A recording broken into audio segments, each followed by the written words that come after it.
Hi, I'm Gayle with BERNINA of Naperville, and I am sitting here with the top of the 4 Series range, the BERNINA 480.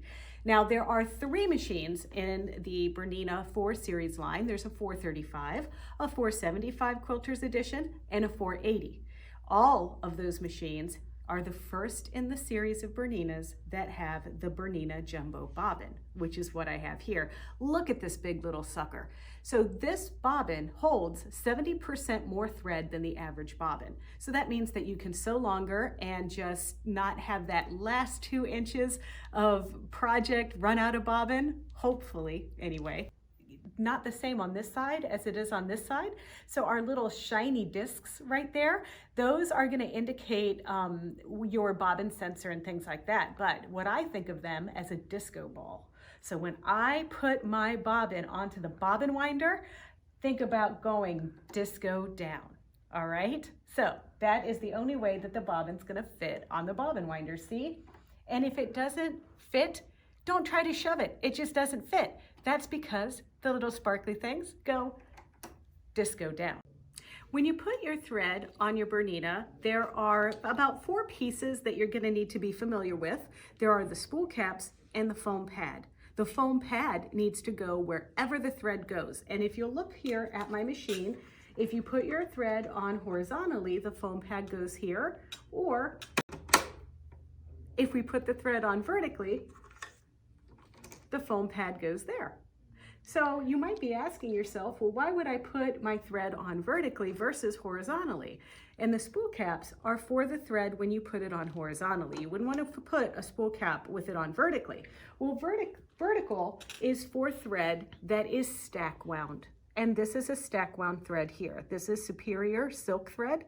And that thread would go on just like that, no spool cap. So this is Mettler Silk Finish in a large spool.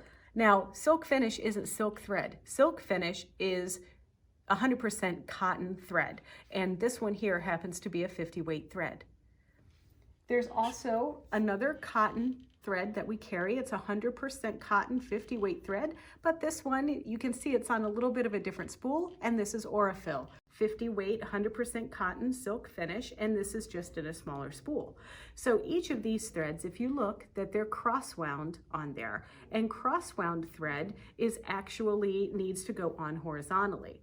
So if we were going to use this thread, we would put the foam pad on the machine, and we would put the thread on horizontally with this spool cap just like that. And we want the spool cap to flute out so we have the least obstruction in the thread. If we were going to use the Aurifil thread, we would put this on horizontally and we would plug the little hole there like that to keep the spool nice and straight and free from obstruction as it comes off the thread. But we're going to use this pink thread because it's spring and pink is a really fun and happy color. So the thread goes on horizontally with the thread coming over like this. Remember when we used to have toilet paper? That's how the thread wants to go on, how you used to put the toilet paper on the roll before you started using washcloths. And then we're going to use our large spool cap to hold that on just like that. Now, step 1 is winding a bobbin. So we're going to go under the thread clip, around the bobbin tensioner, and then we're going to wrap the bobbin about 5 times and then cut right here by the bobbin winder. Now, the 4 Series machines are really smart because they have a dotted line with a numbered pattern to thread the bobbin. The numbered line that's a solid is going to show you how to thread the upper thread, and we'll do that in just a minute. But first, we're going to wind the bobbin. Now notice that I didn't have to play over here and disengage the hand wheel, and I'm not pressing on the foot control. I am simply just winding the bobbin. Now, like I said, these bobbins hold 70% more thread, which means that our silk thread here, a whole spool fits on one of those bobbins. So our bobbin is completed. So I'm going to pop this off and cut. Here's our jumbo bobbin case for the Bernina 4 series, and we need to thread it. So when you thread it, you're going to look at it with the opening facing towards you, and you're going to drop the bobbin into place. Now remember what I said about our disco side? Always disco down, because if you try to put it in the other way, it doesn't fit. Don't force it. It's not going to happen. So disco down in there. Then we're going to take our thread, and you can just roll this around the side of the bobbin, and you'll see a little slot, and it's just going to feed right under that slot, right under that flat spring, and then right into that little wire finger.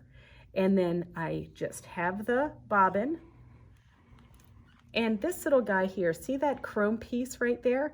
That's going to go parallel to your table. So you're just going to simply put that bobbin into the machine and push it until it clicks. There's a little thread cutter here, so we can rest our thread right on that, close the bobbin door, and complete.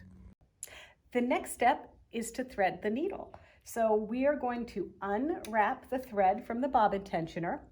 And this is the most important step about threading the upper thread, is you're going to make sure that your presser foot is in the highest position. So make sure you lift the presser foot with the back lever, because this is going to open up those tension discs like this, so that you can place your thread down through the tension discs right here.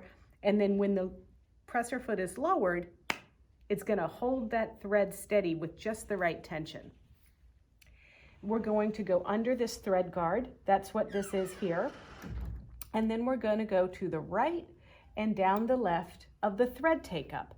So you might be threading your machine at home and be like, Gayle, my thread take-up isn't in the highest position, or it's not there like it is on your machine. Well, you have a few ways that you can do this. I would recommend at this junction, do you see that needle up-down button there? That button either puts the needle down, and of course we have to put our presser foot down for that. It puts the needle down, or it brings the needle up. And so when I put it down, see how the thread take-up disappears? If I bring the needle up, you can see it is in exactly the right spot. So you want to make sure that you recognize that as you get ready to be threading, because some of you might not be used to using a machine where the needle always lands in the up position, and you're tempted to turn this little hand wheel, and that's okay, but we don't ensure that we're getting the needle in the highest position by turning the hand wheel ourselves. You got to trust that the machine is going to place that in the right spot for you. Once you get it behind the thread take-up, there's a little thread guide there. Then there's a little thread guide on this side. And now this is the best part of this demonstration, is the needle threader. Now, for those of you that are too timid to push a button, yeah, you can give it the old spit lubrication and shove the thread through the needle, but I can't do that anymore because my arms aren't long enough. If you don't get this joke, you're too young. So, using the needle threader, you're going to put the thread under the finger, press very firmly on the needle threader until you feel that there's a little wire that goes through the needle from the back through the front with a hook on it. You place the thread right in front of the needle, and I could even feel it going into that wire. Then I bring the thread up and over, because there's a thread cutter just there, and now I'm going to release this with my left hand, and I have threaded my needle.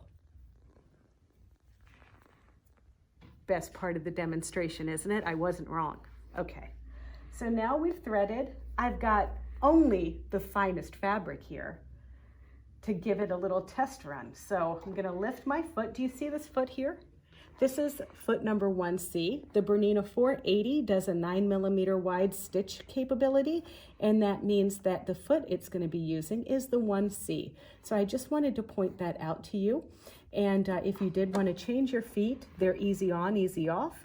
There's a little clip back here, and then we push it down like a little lever, and that holds it in place. The lever comes up, pull it down, or put it over the cone and pull the lever down like that. There's also some needle markings here when you get started. There's a line here, which is right at the needle. Then there's a little line right before the needle. And so I'm just going to line it up right at the needle like that. And I'm going to press on my foot control.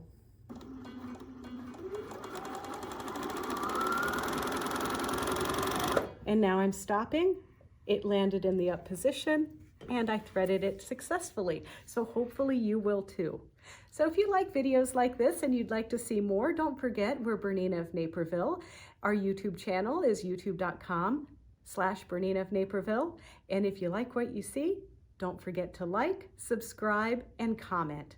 Want to know when we add more videos to our YouTube channel? Click the little bell and you'll get an alert every time we add videos like this. So thank you for your time and happy sewing.